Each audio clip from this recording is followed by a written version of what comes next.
السلام علیکم. خبر میډیا چینل کې دلته هرکلی وایو. امید لرم چې تاسو ټول به روغ خوشحاله وئ، ژوند په مزو کې وئ. د یحیی ماشوم مور په سرو سترګو باندې جاري د خپل بچي لاش غواړي. یحیی ماشوم مور په سرو سترګو باندې جاري، ویر کوي، ژړا کوي، فریاد کوي، وایي چې زما یحیی ماشوم بچی کوهي ته غورځېدلی دی، خو پر هغه کوهي نه زما ماشوم بچی راونوتو. وایي زه تاسو ته خواست کوم چې تاسو زما ماشوم بچی دغه کوهي نه راوباسئ، خو ما ته په اخري وخت کې هم زما د ماشوم بچي دیدار وکړئ. وایي چې ما خپل ماشوم بچی سینه کو، خو زما ماشوم بچی ښخ شو. ضمیر خان ضمیر د هغه په قبر کار شروع کړی، یعنې په کوهي باندې کار شروع کړی. ضمیر خان ضمیر وایي چې ډېر ژر به یې موږ د کوهي نه رابخر کړو. د دې باره کې مکمل معلومات تاسو سره زه دلته په دې ویډیو کې شریکوم. زموږ دا ویډیو خامخا وګورئ چې مکمل معلوماتونه ځان خبر کړئ. دغه رنګې نورو معلوماتي ویډیوګانو لپاره زموږ خبر میډیا چینل سبسکرایب کړئ. تلویزیون څخه خامخا وښیئ زموږ هر یوه معلوماتي ویډیو تاسو ته په اسانۍ سره میلاویږي.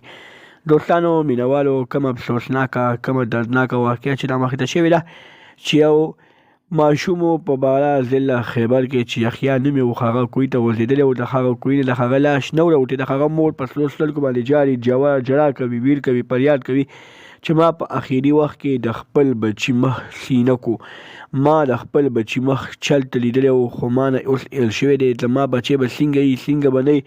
زما په زړه کې وسوسې دي. موږ د شپې خوبونه حرام شوي، د ورځې حرام شوي، زمونږ ټول هر څه حرام شوي دي. موږ خپل بچی غواړو. الله تعالی دې د هغه بچي لاش صحیح سلامت راوباسي، چې دغه مور او پلار یې سي کړي، چې د مور او پلار زړه ته پیسې ناسته تسلي میلو شي. موږ تاسو ته دا خواست کوو چې تاسو په خپلو ماشومانو بچو باندې ډېر زیات خیال ساتئ، ځکه چې دغه ماشومان دې نه پوهېږي چې دا کوهي دی که دا کنده ده، خو خالي ولدانګې په لوبو کې په ځان نه پوهېږي. د دوستانو دغه رنګې به بیا تاسو د یحیی ماشوم په رنګې کوهي ته الله مکه وغورځېږي، بیا به د یحیی ماشوم مور او پلار په رنګې تاسو هم لیونیان وئ. دغه رنګې نورو معلوماتي ویډیوګانو لپاره زموږ خبر میډیا چینل سبسکرایب کړئ. تلویزیون څخه خامخا وښیئ زموږ هر یوه نوې معلوماتي ویډیو تاسو ته په اسانۍ سره میلاویږي. والسلام.